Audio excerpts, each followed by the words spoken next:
癌細胞可以變成快樂的佛細胞。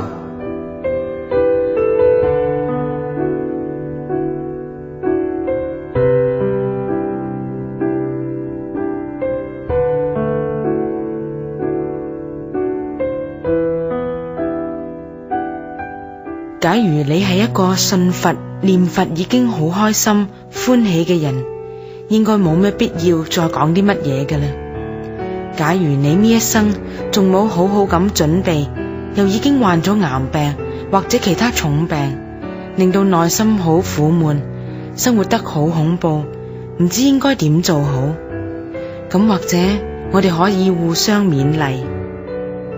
我自己係由一個腫瘤科醫生變成一個腫瘤病人。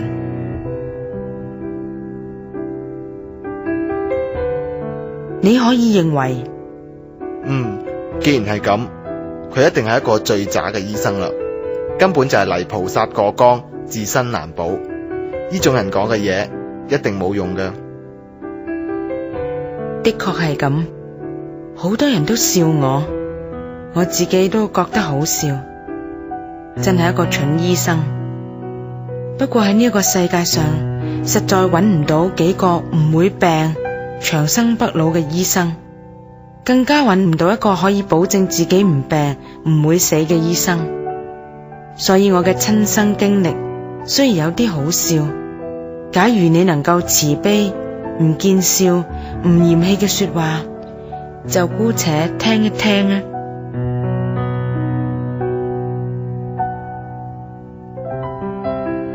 因為即使幾張爛報紙，亦都可以幫忙保護你一個貴重嘅花樽，唔會令到佢跌爛。一點少少微弱嘅燭光，平時我哋可能唔覺得係啲乜嘢，但係當停電嘅時候，可以陪伴你度過一個颱風黑暗嘅夜晚。你就當我係嗰幾張爛報紙，幫忙嚟保護你嘅花樽。我亦都願意做一支小小嘅蠟燭，陪你度過一個停電、伸手不見五指嘅黑夜。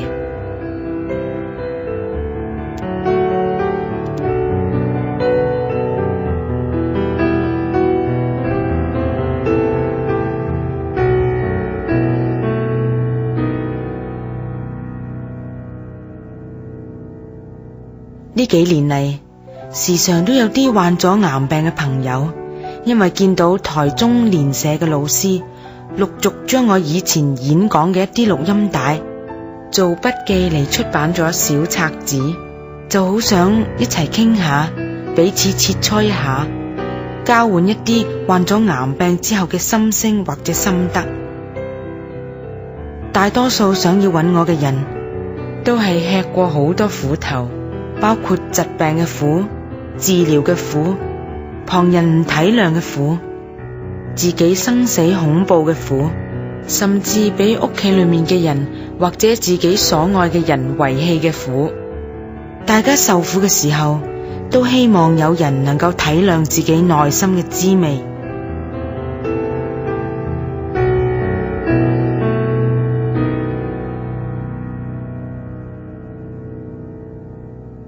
當恐怖到手腳冰冷嘅時候，都希望有一雙溫暖又偉大嘅佛手嚟為我哋做即時嘅救度。黑夜裏面走一段坎坷嘅山路，覺得孤獨嘅時候，假如有個人結伴同行，往往會覺得好走好多。但願喺你苦惱嘅時候，我能夠同你哋結伴同行。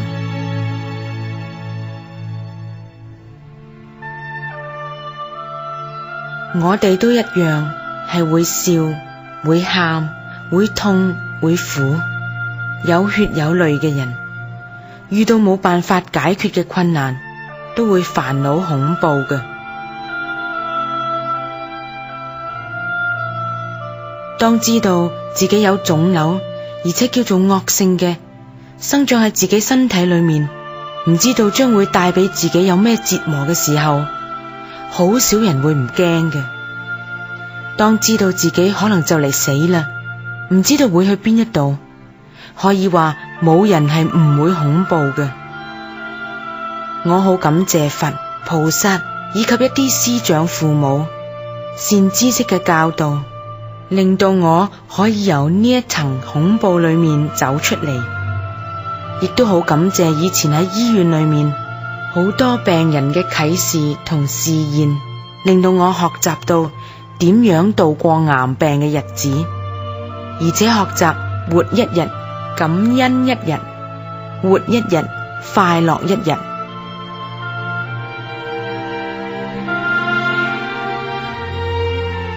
我亦都會好痛苦，痛苦到冇辦法安然忍耐嘅日子，但係憑住信心可以再走上去感恩快樂嘅路。曾經有人聽到呢一度就搖住頭同我講，我哋之前都冇你咁嘅信仰，對佛都唔了解，所以根本起唔到咩感恩嘅心，已經擔心到死啦。有咩辦法好似你咁樣啊？你可唔可以講一啲唔涉及佛經或者專有名詞，而對我哋比較實用嘅說話？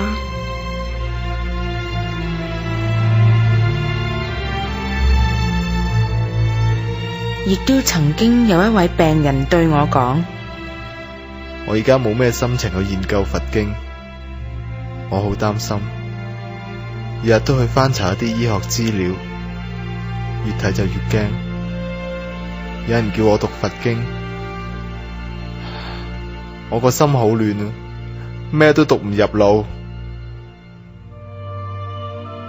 呢位病人所講嘅，的確反映出一般病人嘅狀況同埋困難。我自己並冇咩功夫，亦都冇資格能力去講佛經，我只係有一啲見聞同經歷，從中得到一啲啟示同力量，令到我解開咗一啲心結。雖然好貧乏嘅，但係亦都可以分享俾你哋，或者你根基比較好，能夠過得比我更加快樂，更加開朗。我好喜歡一位禪宗嘅祖師道信禪師對佛嘅解說，佢話快樂無憂名為佛。我哋要了解佢所講嘅快樂，快樂無憂係冇間斷嘅，就係內心一直保持住快樂無憂，先至名為佛。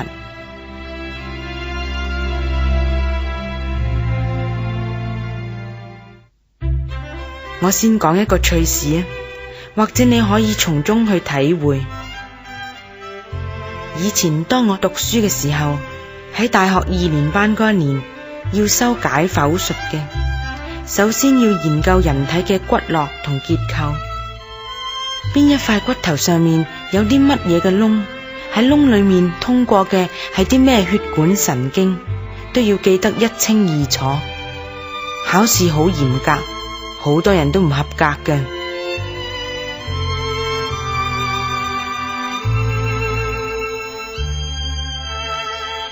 嗰年10月份有假期，我就趁住假期返到去家鄉嗰度度假。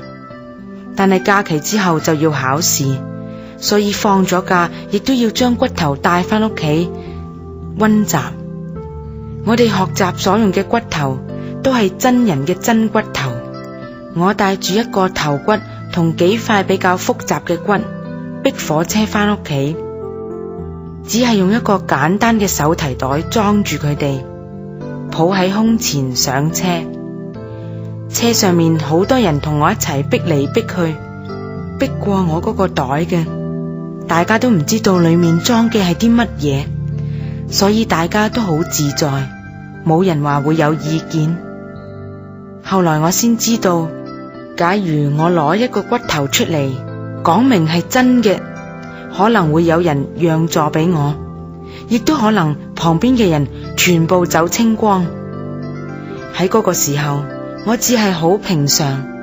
返到屋企之後，全家人都覺得好平常，因為爸爸係個醫生，大家都會覺得嗰啲只不過係啲教具嚟嘅啫。後嚟有個比我大2年嘅表姐，佢睇住我揸住呢啲骨頭，一面對住書本上嘅圖，喺度細細聲讀緊一啲拉丁文。佢覺得好得意，走過嚟睇，笑嘻嘻咁同我一齊睇。佢攞起嗰個頭骨就咁話啦：咦，隻眼就係兩個大咕窿，鼻扁扁咁，都幾得意啊！佢一邊睇一邊笑。當時我冇為意，就同佢講：呢啲人呢，將啲骨頭奉獻俾我哋做研究，令到我哋以後能夠救人，所以應該要向佢哋致敬，而且要致謝添啊！我說話仲未講完，表姐突然間驚叫一聲啊！佢將骨頭掉到好遠，就快喊咗出嚟啦。佢怪我啊，佢話：你做乜唔早啲話俾我聽？嗰啲係真噶。對唔住啊。然後我就將骨頭執翻起嚟，我見佢面色蒼白，而且跪咗喺鋼琴邊，嚇到喊咗出嚟。佢又睇下自己隻手，好似摸個死人骨頭嘅手，好得人驚咁，唔知道應該點樣做，但係自己嘅手又唔能夠掉咗佢噃。我見到佢真係好驚，我就同佢道歉話啦：對唔住啊，我唔知道原來你唔知道骨頭係真嘅，不過啱啱我見到你好開心，真骨頭唔係咁得人驚噶。我哋每一日啊都要同啲骨頭一齊研究，只係一定要用恭敬嘅心。我又講咗好多說話嚟安慰佢，佢先至破涕為笑，但係佢仲唔敢去摸嗰個骨頭。我點解要嘥咁多唇舌嚟講呢件事呢？因為呢件事俾我好大嘅啟示。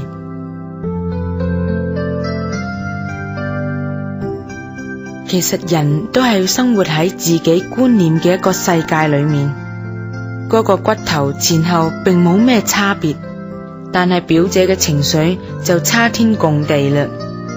佢原來自己認為嗰個係塑膠做嘅，或者係人造嘅教具，一啲都唔驚，好有興趣，又睇得好開心。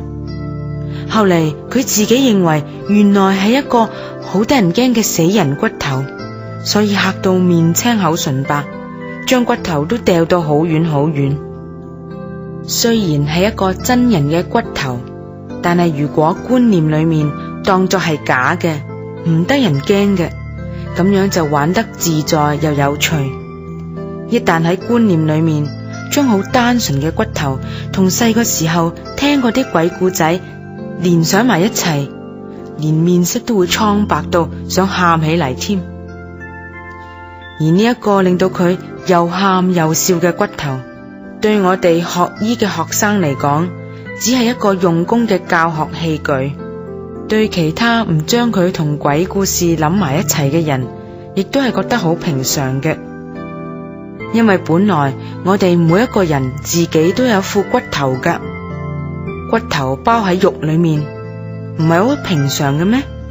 一啲都唔得人驚。但係呢位表姐，當佢笑嘅時候，笑得好真；當佢嚇到喊嘅時候，個心都跳得好厲害。因為佢俾自己嘅觀念同胡亂嘅思想束縛住。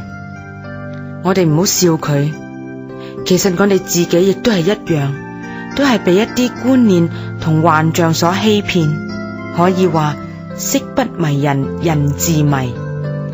骨頭唔嚇人，係人自己嚇自己。好多人嘅說話本身並唔會令人激氣嘅，係人聽咗之後自己激氣。同樣，癌唔會嚇人嘅，係人自己嚇自己。呢一刻可能根本就冇事，心臟都會無端端咁跳動加快。本來好有氣力嘅人，嚇一嚇啫就癱軟過嚟啦。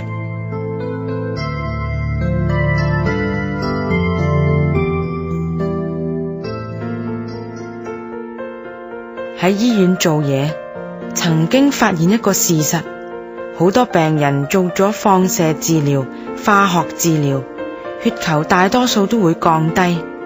佢哋本來都冇咩概念，根本唔知道自己血球係幾多嘅，更加唔知道血球幾多到底有乜嘢意義呢？大概觀念裏面認為降低總係唔好嘅，因為醫院有嘅標準多數係低過佢呢就要休息啦，暫時唔能夠治療。有啲病人因為佢白血球降低，就暫時休息幾日。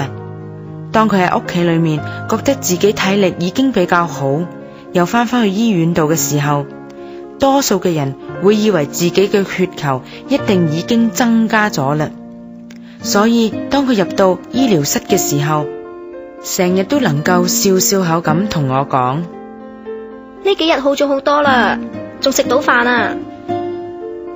佢亦都能夠開開心心咁自己攞住驗血單去檢查，又將檢驗嘅報告攞俾醫生睇。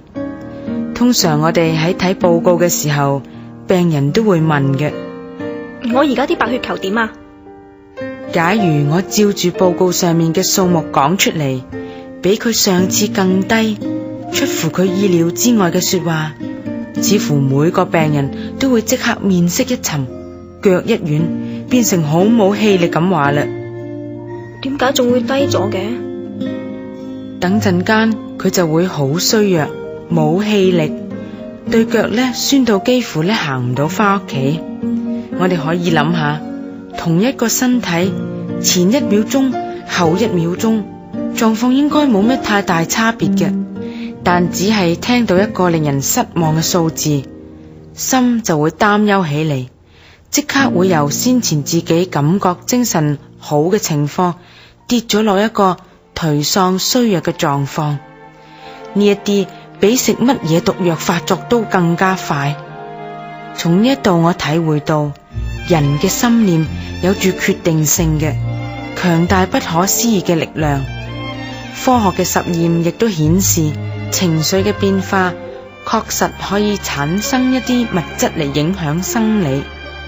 比如講，當你嬲嘅時候，身體裏面可以產生出同毒蛇嘅毒素非常接近，甚至相同嘅毒素出嚟，咁就係顯示心念有強大嘅力量，所以先至有必要將我哋心念攞出嚟念佛，因為佛係快樂無憂、最光明嘅，念佛自然光明、快樂同有力。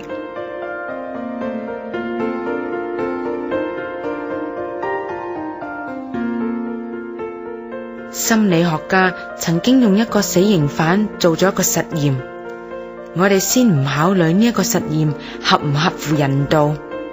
佢哋將個死刑犯放喺床上面，蒙住佢嘅眼睛，然後話俾佢聽：嗱，而家咧，我哋將你手腕嘅血管割開，你啲血咧就會一滴一滴咁流出嚟。當啲血流晒嘅時候咧，你就會死噶啦。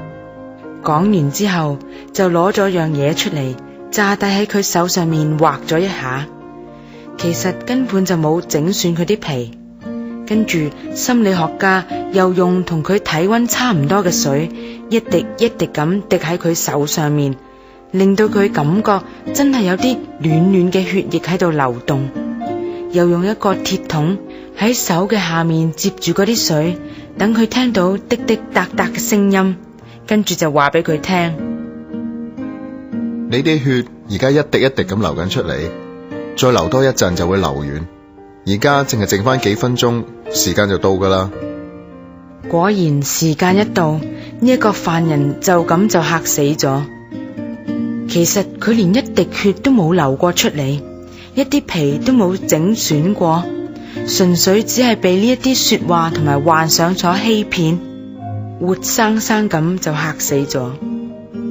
呢啲雖然比較殘忍嘅實驗，但係話咗俾我哋聽一個事實，就係信念。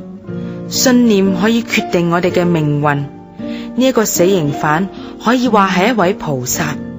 佢雖然被嚇死咗，但係呢個實驗結果可以令我哋對佛家所講嘅一切唯心造嘅道理有確實嘅了解同信心。以前我成日話俾病人聽呢一個實驗，佢哋本來好憂愁嘅，但係當聽明白呢個道理之後，佢哋知道可以用信念嚟改變自己嘅命運，不必要自己嚇自己，用幻想嚟令自己過黑暗嘅生活。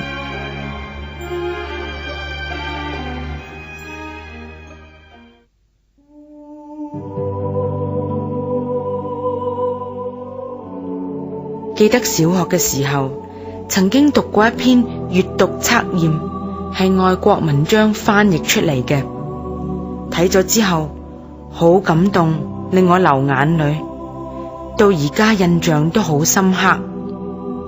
呢一篇文章係話，有一個人患咗重病，佢覺得自己唔會好返㗎喇，住喺醫院入面，每日瞓喺床上面，望住窗外。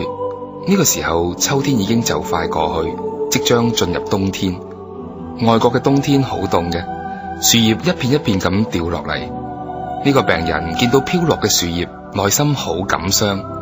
有一晚發咗一個夢，夢入面有人話俾佢知，當窗外邊嘅樹葉全部跌落嚟嘅時候，你嘅生命就會結束。呢個病人發咗呢個夢，醒咗之後就更加悲哀，每日都好緊張咁睇住樹葉一片一片咁凋落，每一片葉掉落嚟嘅時候都增加咗佢嘅恐懼。有一位仁慈嘅醫生去睇佢，發覺咗佢嘅悲哀，就問佢嘅情況啦。於是呢位醫師呢就設法幫助佢。差唔多嚟到落雪嘅日子，有一個晚上，窗外面颳住好強嘅風，幾乎所有嘅樹葉都掉光。喺黑暗入面，佢雖然睇唔到出面，亦都認為樹葉一定會全部跌晒。但係天光之後，呢位仁慈嘅醫生即刻嚟見佢。佢指住窗出面嗰棵樹話啦：你睇下，嗰棵樹上邊所有嘅樹葉都吹晒落嚟，淨係有一支樹枝嘅樹葉好好地冇俾琴晚嘅大風吹落嚟啊！呢個真係奇蹟啊！亦即係話你個病都會有奇蹟出現，一定會好㗎。病人望一望窗外面，果然所有嘅樹葉都掉落晒，枝頭光禿禿咁，只有呢一棵樹咧，上面仲係有啲樹葉喺嗰度嘅。病人睇到呢個情況，又聽到醫生嘅說話，精神為之一振，整個人都歡喜咗，冇幾耐就能夠離開病床，康復翻啦。你知唔知道呢一個故事點解會令到我感動而印象深刻呢？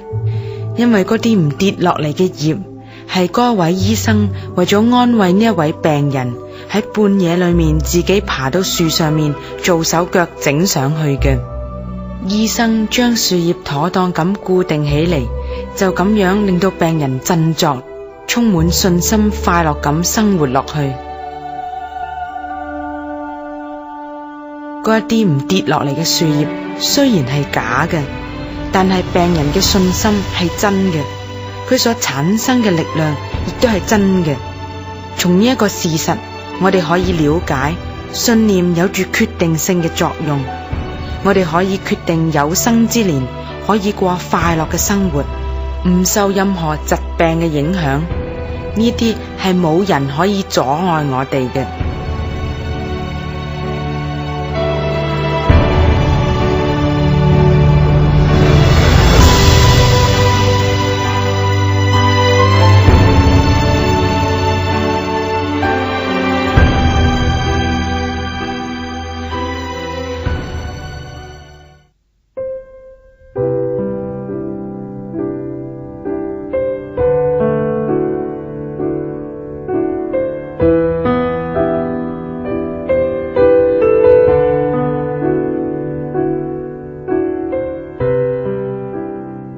我曾經喺一本婦產科嘅醫學書籍上面見到一句說話：胎兒係人體最大嘅腫瘤。冇錯，胎兒喺母體裏面分化，越長越大，根本唔係媽媽所能控制嘅，甚至佢血型亦都可以同媽媽唔一樣嘅。但係懷孕嘅人身體裏面有咁樣一個唔聽自己控制另外嘅一個生命，書上面仲講係人體最大嘅腫瘤。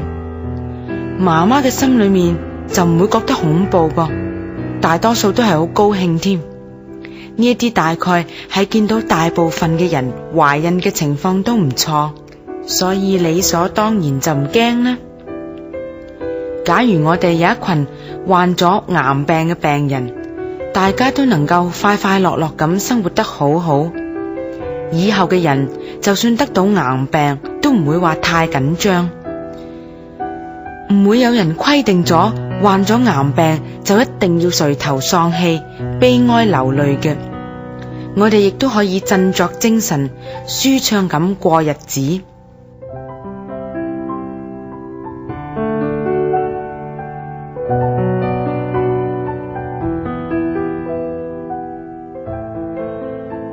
我住嘅地方有一棵木瓜樹，呢一棵樹曾經係我嘅醫生，亦都係我嘅老師。點解咁講呢？曾經有一段時間，我嘅腸胃受到腫瘤相當嘅壓迫，所以飲食有困難，人亦都好瘦。有一日，我偶然見到呢一棵樹，我好震驚啊！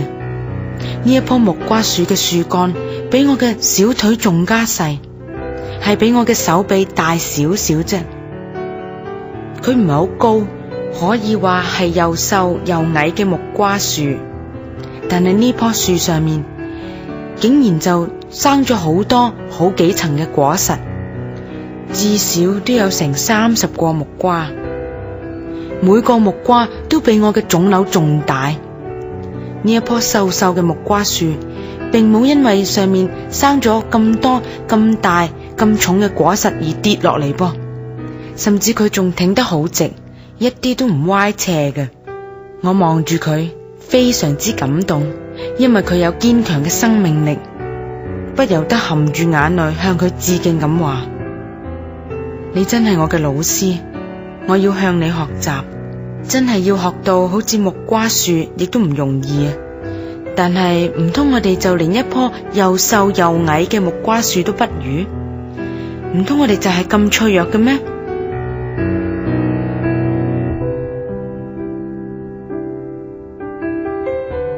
曾經有一位年輕嘅藥劑師，佢亦都得到癌病，佢覺得自己過住世界末日嘅生活。其實佢仲好好，如果佢唔話俾你聽，你根本睇唔出佢有咩大病。外表肥肥白白咁，面色仲好好添，但係因為佢精神上好苦，所以我醫學院嘅老師帶佢嚟揾我，互相勉勵。佢嚟嘅時候，我帶佢去睇呢一棵木瓜樹，話俾佢聽呢棵木瓜樹嘅啟示，佢都感動到含住眼淚笑咗出嚟。我哋就一齊合掌向木瓜樹致敬，發心學習呢一棵堅強嘅木瓜樹。木瓜既然能夠由樹上面生出嚟，棵樹好自然就能夠承擔佢。腫瘤既然係由我哋自己身上面生出嚟，咁樣我哋都能夠承擔佢。呢一個係基本嘅信念。我哋嘅身體原來喺媽媽嘅肚裏面，只係一個小小嘅受精卵，由咁細嘅受精卵分化出嚟各式各樣嘅器官，佢哋都會各自長大，各有各嘅功能，可以話係好不可思議。就算你唔去理佢，你嘅皮膚亦都會自然咁天天喺度換新。如果冇學醫嘅人，可能唔知道自己有啲乜嘢樣嘅器官，但係你雖然唔知道佢哋就從小幫你好好咁做嘢，佢哋有好大嘅潛能。以前我聽一位老師講佛法，佢叫我哋對身體要有感恩嘅心。佢講到好有趣嘅事，佢話：我哋食飯嘅時候呢，碗盤上面嗰啲油膩，如果唔用洗潔精去洗呢，就洗唔乾淨嘅。但係我哋嘅胃食咗好多油，從來就唔使用咩洗潔精去洗嘅，佢自己都會處理到，又唔使我哋去教佢啊，去干涉佢。你話啦，我哋係唔係有一個好能幹又好精巧嘅身體呢？佢真係好有佛性嘅，而且咧又有好強好大嘅潛能喺入面，我哋要好好地去開發佢，去運用佢，唔好咧淨係埋怨佢啊，糟蹋佢。冇病嘅時候又唔按照正常嘅規矩過生活，呢啲就係糟蹋啦。有病嘅時候咧就埋怨佢。你睇啊，我哋嘅心臟啊，由細到大咧就不停咁跳，我哋瞓咗覺咧，佢都係唔休息繼續咁跳嘅，從來冇向我哋請過一日病假，亦都從來唔罷工。講起上嚟啊，佢哋真係好辛苦嘅。而家咧就絕對揾唔到咁忠實嘅員工噶啦，所以我哋其實每個器官咧，如果偶然病咗、攰咗啦，我哋真係要用少少感恩慈悲嘅心體諒佢哋嘅辛苦，俾佢哋調理恢復嘅機會，唔好咧一味咁怨恨佢、排斥佢，好似咧有不共戴天之仇，必須要全部切晒、趕盡殺絕咁。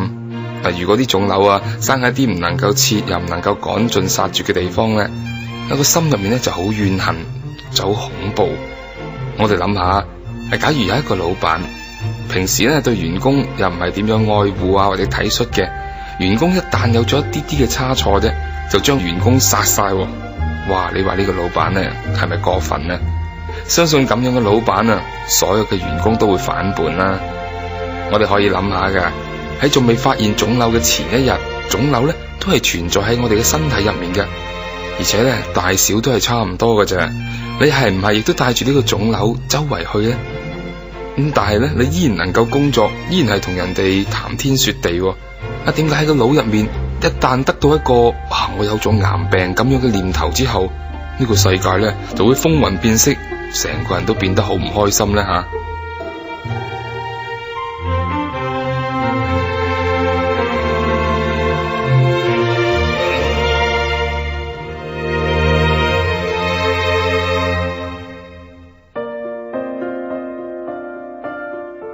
我哋知道每個人都係一生落嚟就注定一定會有生命結束嘅一日，呢啲亦都唔係話得咗癌症以後先至知道嘅。假如要為咗生命會結束而憂慮嘅說話，咁應該喺生落嚟嘅嗰一日就要開始好好咁憂慮啦，亦都唔應該被宣布得咗癌病呢一日先至憂慮噶。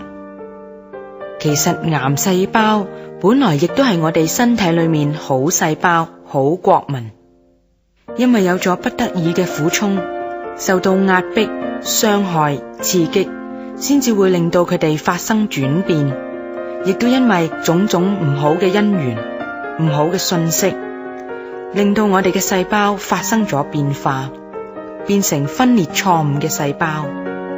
本來分裂錯誤、生錯嘅細胞係會受到我哋身體管制嘅，因為我哋嘅身體好似一個國家社會，佢係有警察系統嘅。我哋嘅白血球、淋巴球好似係身體嘅警察系統，佢哋會去發現佢哋，而且會去糾正、管制佢哋。假如我哋體力衰弱、生活唔正常嘅時候，呢一啲警察系統、免疫系統就會功能變弱，令到生錯嘅細胞冇受到良好嘅糾正，佢哋唔知道改過，所以錯誤嘅細胞又會生出錯誤嘅下一代，咁樣繁殖落去就會變成一個團體，自行發展就係腫瘤。呢一啲好比原來係個好孩子，但係遇到唔好嘅因緣，好孩子亦會變心，亦會學壞，去組織幫派，佔據地盤，打交鬧事，就好似腫瘤咁。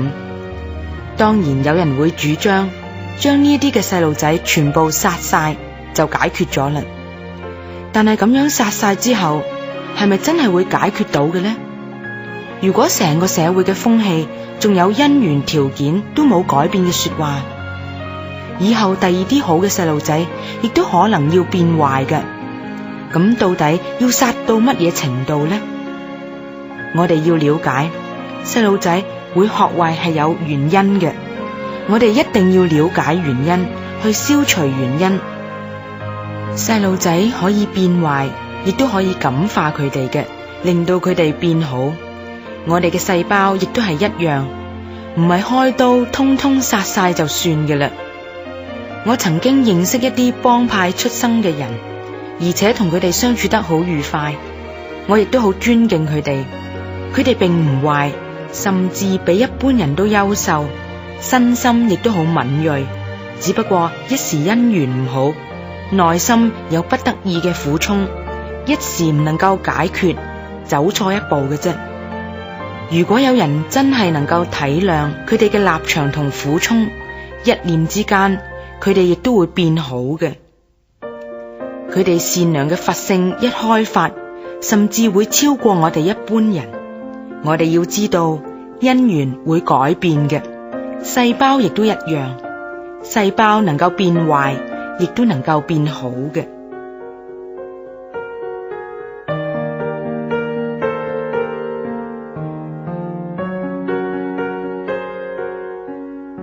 醫學上有培養癌細胞嘅實驗，當條件控制得好嘅時候，確實可以令到癌細胞良性化，又轉變為好嘅細胞。我哋要靜落嚟反省一下呢一啲細胞所以會變壞嘅原因，好好將原因消除，改變因緣，細胞係可以變好嘅，至少唔會一直錯誤咁繁殖落去。我哋諗下，自己嘅腫瘤係咪好似一隻小貓小狗咁大呢？小貓小狗係另外一個生命體，另外一群嘅細胞。假如一隻小貓小狗爬到我哋身上面，亦都未必會傷害我哋㗎。何況腫瘤係我哋自己身體裏面嘅一群細胞，並且佢哋亦都唔會話好似小貓小狗咁大。我哋真係有必要嚇死咩？就係見到毒蛇，亦都冇咩必要會嚇死㗎。腫瘤亦都未必會俾我哋有咩傷害㗎。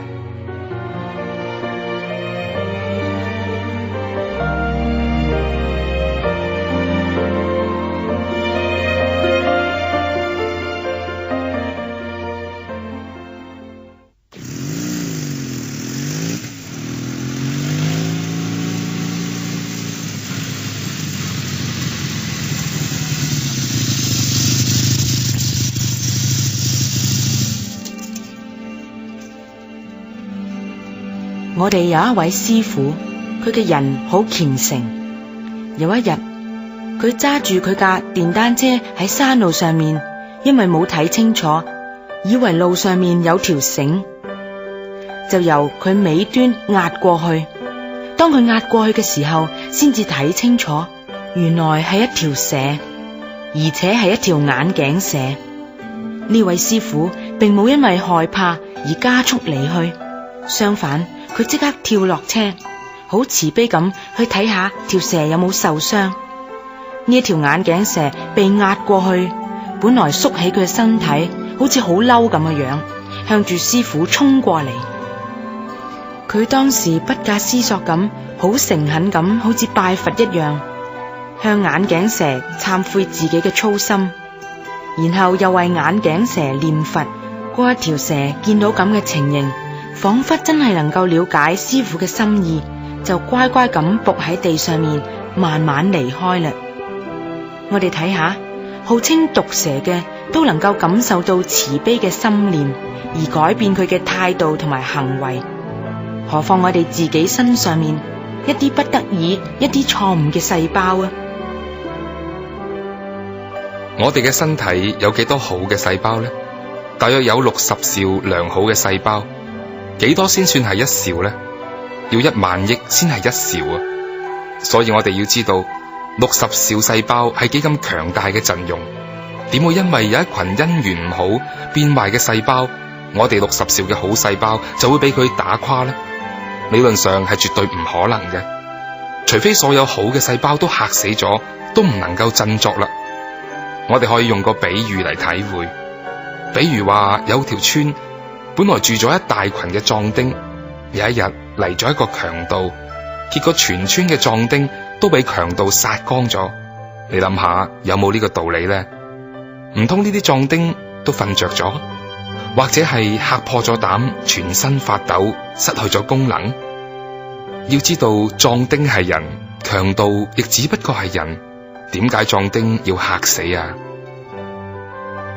強盜唔怕壯丁，壯丁反而怕強盜，哼，真係豈有此理！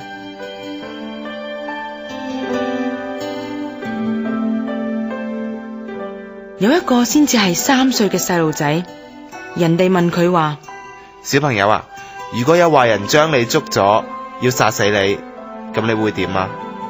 嗰個細路仔一聽咗之後，就理直氣壯咁大聲話啦：我咪同佢念阿彌陀佛咯。冇錯，細路仔亦都知道要攞出佛性本來有嘅威力嚟用，要攞出佛性本嚟有嘅智慧嚟用。強盜亦都係有佛性嘅，亦都可以發慈悲心，亦都可以被感化嘅。做強盜亦都係一念心所決定嘅。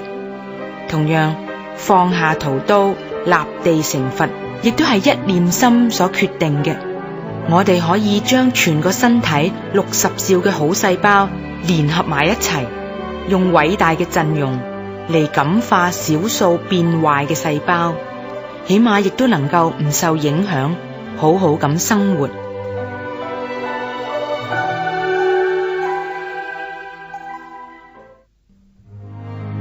心念同觀念決定我哋嘅命運同幸福。我哋可以觀察自己，假如遇到唔如意或者係恐怖嘅事情，係咪即刻就心跳加速呢？甚至胃會痛，仿佛個肚又痛咁，手腳即刻有冰冷啦，飆晒冷汗，甚至會震添。我哋有冇諗過係邊個叫我哋心跳加速嘅呢？係啊，邊個叫你手腳都震晒嘅呢？以前我哋喺醫學院考解剖科嘅時候，大家都好堅強，因為要一邊回答掛喺屍體上面嘅考題，一邊要跟住解剖題目嚟做。有一位同學，佢好感嘆咁話：唉，真係奇怪啦，2隻腳一直喺度震，呢一種神經控制嘅咧，點解咧停唔到落嚟嘅？大家有冇發現，通常只要傳嚟一個消息，就要令到我哋心念發生改變，全個身體60兆嘅好細胞通通都起變化，係咪呢？嘴唇由原來嘅紅潤變得鐵青，全身嘅汗毛亦都會一條一條咁豎起嚟。我哋係唔係成日都用呢啲緊張、有壓力、唔愉快嘅心念嚟壓迫我哋60兆嘅好細胞呢？唔怪得知有啲細胞要叛變啊！假如我哋知道呢一期嘅生命終歸係會結束嘅，實在係相當可貴嘅，係咪應該要令到自己過得比以前鬆容自在又喜悅慈悲嘅生活呢？係唔係有必要一直俾自己壓力，令到自己痛苦到死呢？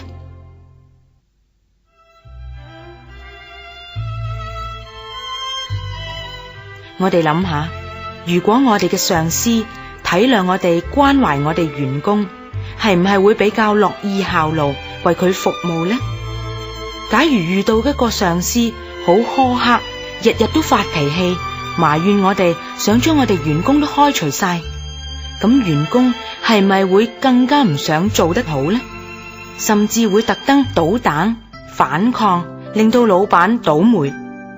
我哋嘅全身細胞嘅情形亦都類似咁嘅，佢哋就好似我哋嘅員工，係咪我哋做老闆嘅應該要用比較好嘅慈悲嘅心念，令到每一個細胞都歡歡喜喜，從善如流，獲得滋潤，令到佢哋有良好休養生息嘅機會，得到充足嘅血流氧氣。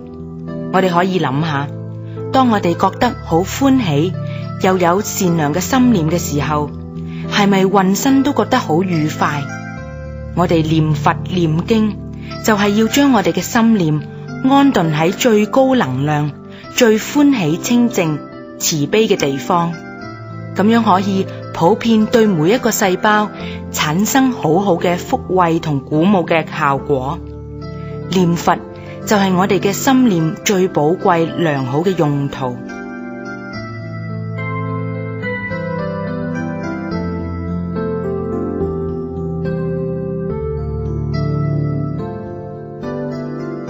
我自己念佛並冇乜嘢特殊嘅成就，因為我識得嘅係好淺，喺實行上亦都唔會話好似人哋咁踏實認真。但係我有一啲少少嘅經驗，就係念佛嘅時候，即刻喺口裏面會有好甘好甜嘅口水啦，所以成日都唔使飲湯，唔使飲水，亦都唔會覺得口渴，就係一直出聲念佛，念一日都唔會怕聲沙。有時候感覺到五臟六腑都係甜甜咁，好似每個細胞都歡喜。世界上並冇人規定過要念佛，亦都冇人強迫我每一日要念幾多聲佛先至得嘅。但係我感覺到念佛實在係最舒服、最快樂嘅，超過任何嘅享受。所以我當然選擇念佛。心理念佛嘅心念波，以及出聲念佛嘅聲波，會俾我全身好微妙嘅震動，仿佛好似幫所有嘅細胞做按摩咁。呢一種按摩係好輕柔嘅，好精微嘅，等佢哋喺舒暢當中能夠發揮最好嘅功能。呢一種非常精細微妙嘅波動，只有喺身心放得最輕鬆嘅時候，先至能夠比較明顯嘅體會。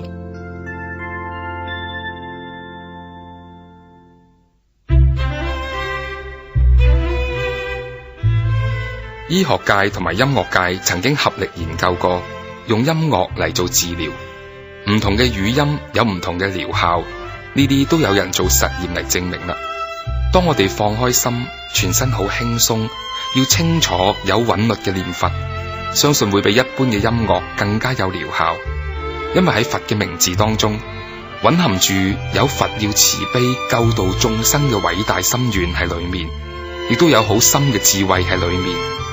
佛嘅名號同時亦都啟示我哋，呢啲就係我哋本有嘅佛性光明同埋德能力，包括治病嘅能力，治療心病生病嘅能力。我哋念佛效法佛，可以開顯自己佛性嘅力量出嚟，解決好多嘅問題。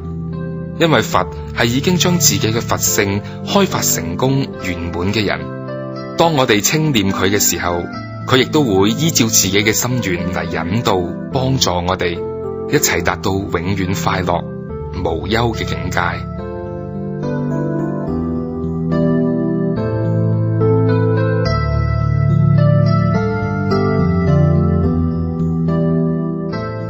快樂無憂是名為佛。以前我哋喺醫學院討論過呢句說話，有位同學就咁講：切，有咩出奇啫？我都識啦，我而家快樂無憂，我而家咪就係佛咯。大家都笑起嚟。另外有一位學長就回敬佢一句說話啦：如果聽日教授俾你唔合格，你女朋友又飛咗你，睇你咧仲會唔會快樂無憂？保證你咧實怨天尤人，絕對唔會快樂無憂啊！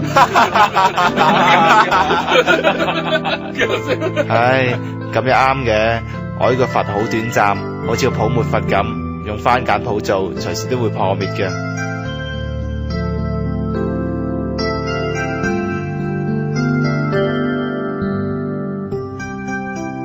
其實佛本來就話俾我哋聽，一切眾生都有佛性，都能夠覺悟而又快樂無憂。但係因為我哋心裏面充滿咗妄想同執着，每一日煩惱東掛礙西，俾啲亂七八糟嘅思想牽引住，所以冇辦法快樂無憂。本來有嘅佛性力量同潛能亦都發揮唔到出嚟。其實我哋亦都可以選擇將妄想執着當作垃圾一樣掉咗佢，嚟享受清淨自在嘅本性。呢啲冇人可以阻礙我哋嘅，但係我哋亦都好莫名其妙，好歡喜佔有，就係佔有住痛苦，連喺病苦之中不能自拔，亦都甘心。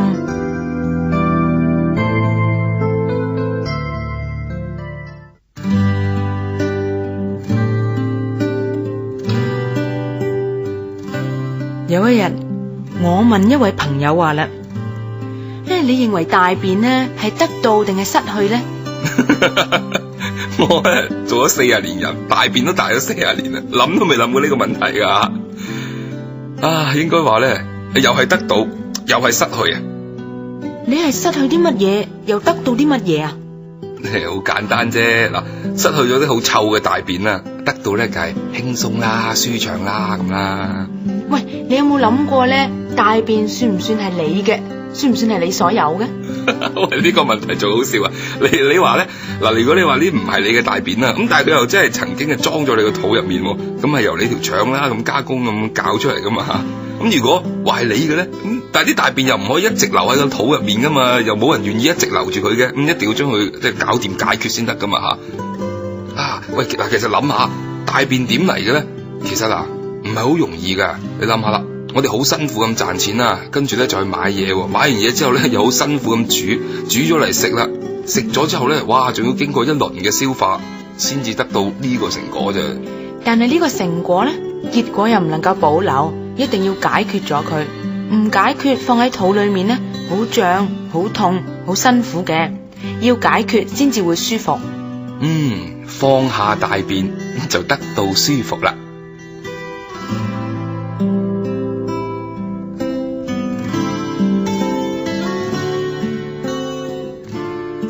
喺修學佛法嘅歷程裏面，我只能夠算係有一啲嘅佛緣啫，根本講唔上有咩修行。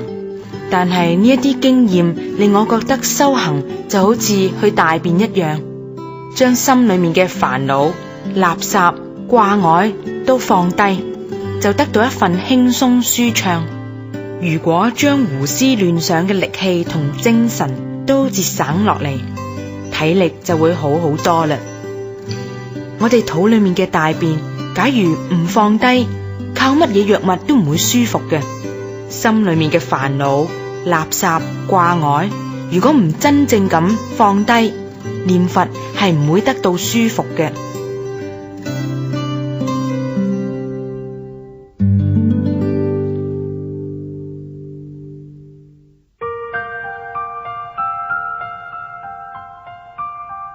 我仲有一啲經驗，或者可以俾你哋參考一下，或者喺病緊嘅時候會有好大嘅突破同幫助。喺我啱啱生病冇幾耐，懺公師傅就指示我話啦：你要多拜佛，消除業障。業障兩個字顯淺啲講，業就係行為，障就係障礙，就係由過去種種行為累積落嚟所產生嘅障礙，唔理係身體定係心理嘅障礙。所謂過去嘅種種行為，包括我哋心入面嘅念頭、嘴入面嘅語言、身體嘅知識作為。點解話念佛拜佛可以消除業障啊？因為喺拜佛嘅時候，心念要調整到恭敬而且親近，口入面念佛就冇其他嘅雜話，達到言語清淨。身體同動作係柔軟又親和恭敬，咁樣身口意三方面都清淨恭敬，就可以消除過去嘅障礙，亦都訓練喺動中嘅安定，仿佛好似水管不斷咁灌水沖洗，慢慢就可以流暢而清淨，可以開發出潛能，可以活化身體各部分嘅機能。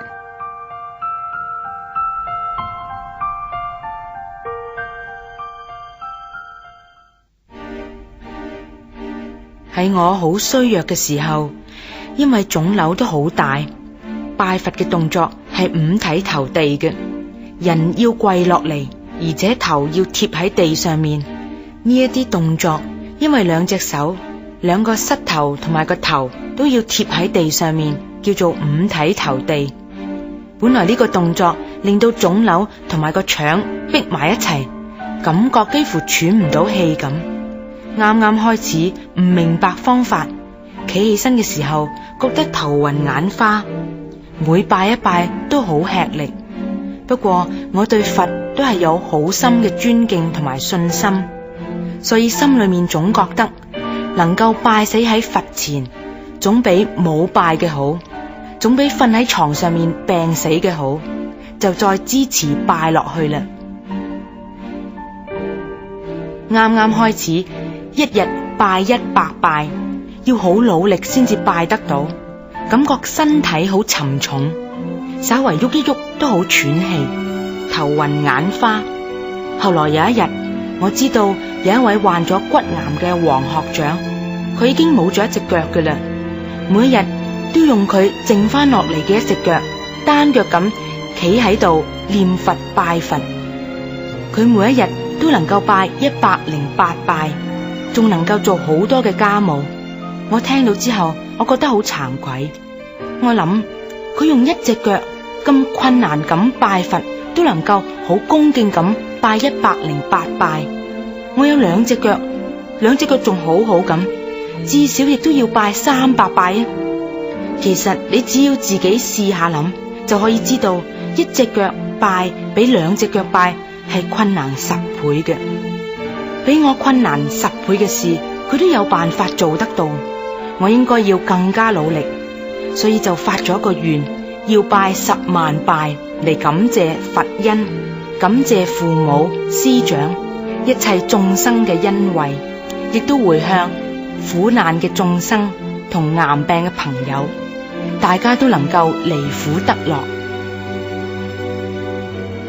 世界上並冇人強迫我拜佛，相反，大家都叫我唔好咁攰。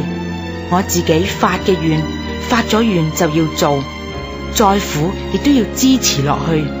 但係好奇怪，並唔係好似大家認為咁苦咁攰，相反，似乎越嚟越唔攰，包袱好似越嚟越輕咁。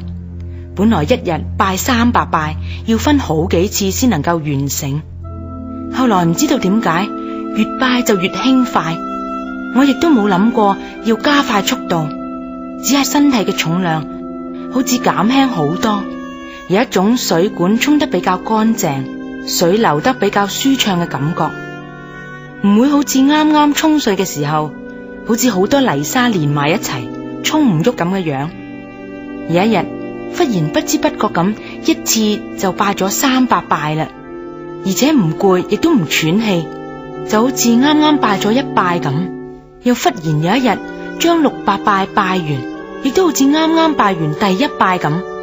以前我聽過有一位法師，每日朝早都拜3000拜，呢一啲係我好早以前聽到嘅，當時我唔信嘅。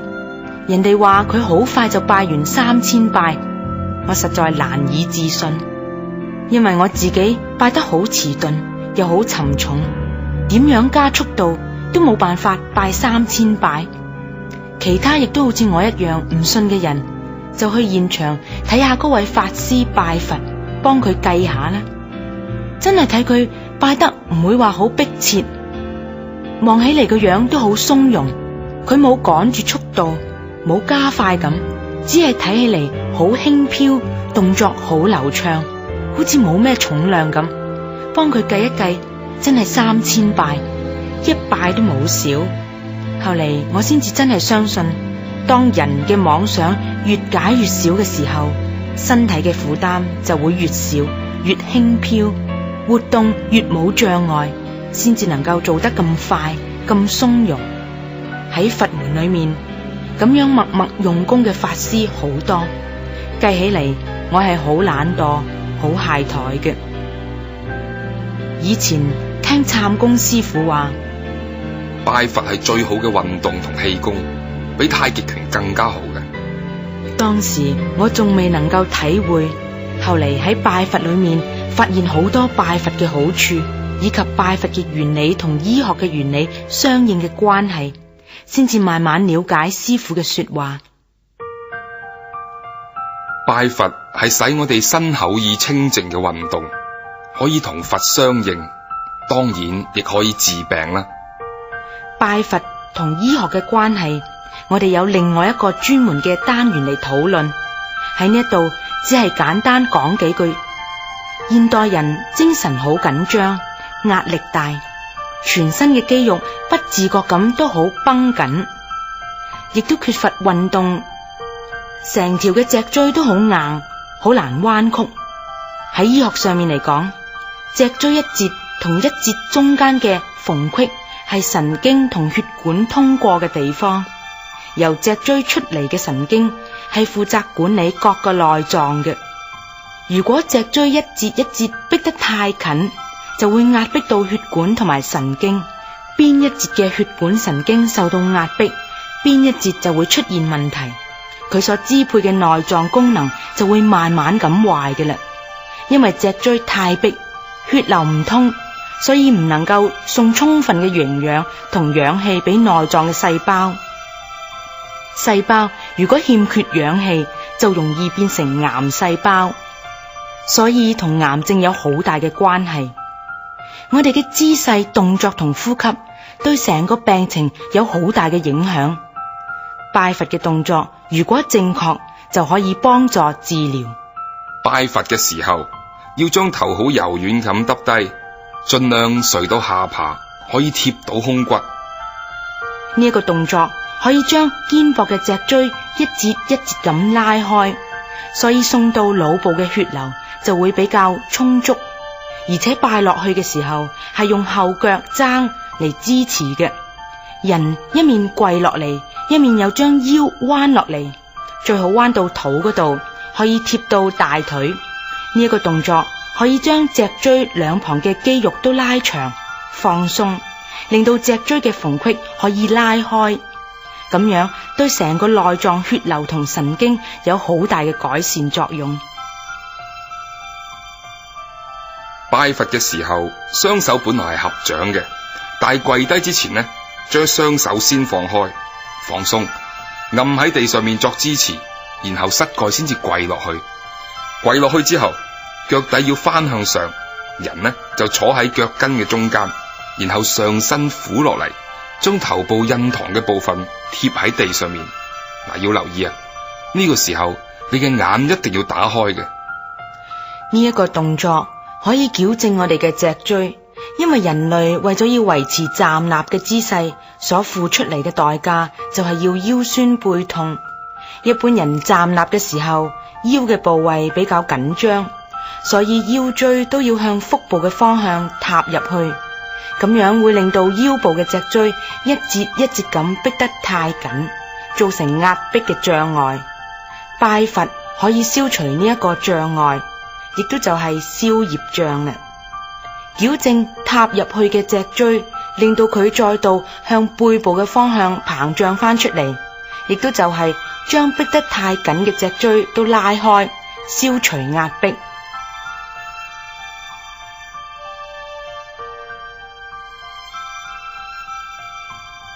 當趴低身嘅時候，兩隻手好柔軟輕鬆咁向前伸出去，準備嚟接佛嘅腳。手大概伸到離頭頂一個拳頭嘅距離，同時兩邊嘅腋下要盡量打開。我嘅意思係話，打開我哋嘅心量啦。打開我哋嘅心量，亦都係增加肺活量，亦都就係增加肺部交換空氣嘅量。喺手伸向頭部前面之後，就將手心翻向上面。呢個動作表示我決定轉變自己嘅心境嚟迎接佛嘅光明，亦係話我要盡我嘅心嚟供養佛，一啲都冇保留。呢個時候要觀照我哋嘅手指頭，向蓮花嘅花瓣一樣咁柔軟輕鬆，唔好用力，以雙手嘅蓮花嚟接佛嘅腳。呢個動作係提醒我哋，蓮花嘅開放並唔係靠外面嘅力量，而係靠內部自覺嘅力量。我哋嘅心花開放亦都係一樣。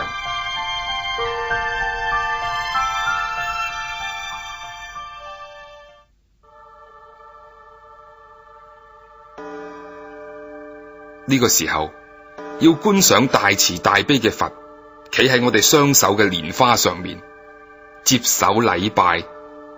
我哋可以同佛面對面，呢啲係幾咁歡喜嘅事。呢個時候自然會由內心笑出嚟。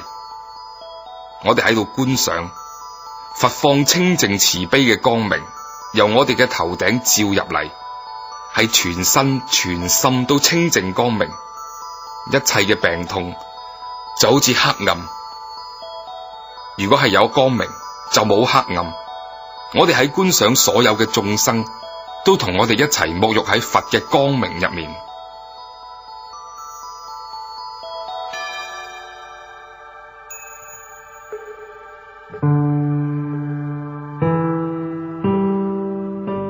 我哋一般人都好似成日都呼吸，但係事實上好少人知道點樣呼吸，好少人能夠有完全徹底嘅呼吸。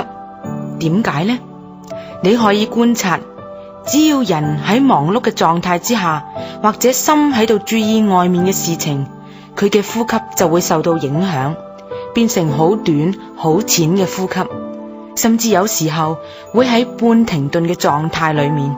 尤其心情唔好、生氣嘅時候，呢一種呼吸會令到我哋身體裏面污糟嘅空氣冇辦法吐出嚟，換新鮮嘅空氣，所以耐咗之後就會累積污濁嘅空氣喺身體裏面。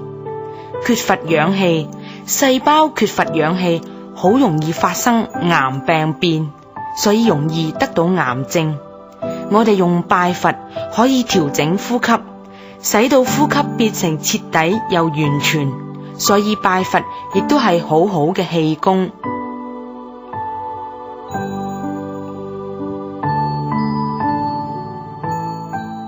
我哋拜佛嘅動作，自然會令到我哋徹底吐氣，使到全身嘅廢物、污濁嘅空氣都吐得乾乾淨淨。然後五體投地嘅時候，因為全身都放鬆，肌肉放鬆就冇阻力，喺冇阻力嘅狀況之下，自然就會有好深好完全嘅吸氣，血流亦都會因為深呼吸嘅吸引作用，好順利咁回流到心臟，再打翻出去。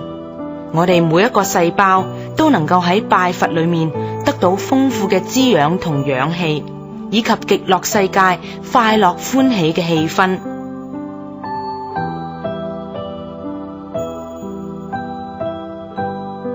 當拜好要企起身嘅時候，一定要趁住吸氣嘅時候，運用吸氣嘅力企翻喺度，就會好輕，唔需要費力嘅啦。慢慢我會發覺到，原來1000拜、10000拜都只不過係眼前呢一拜咁嘅啫，根本唔需要去掛礙，更唔需要費心思去諗下一拜。只要時時刻刻拜好眼前呢一拜，享受眼前呢一剎那，同佛面對面嘅時光就好啦。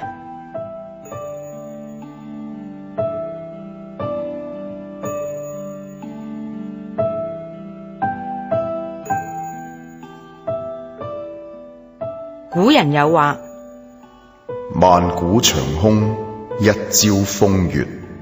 萬古以來，廣闊嘅天空就係眼前你所見到嘅一時嘅風月。每一個一朝風月都係萬古長空。所謂永遠快樂無憂，就係每一個現在都快樂無憂。假如現在唔能夠開心歡喜嘅發揮生命，造福大家，咁樣講實在啊，爭取明天亦都冇用嘅，爭取更長嘅生命亦都冇用嘅。我仲喜歡一句老說話：即使明天是世界末日，今夜我仍要在園中種滿蓮花。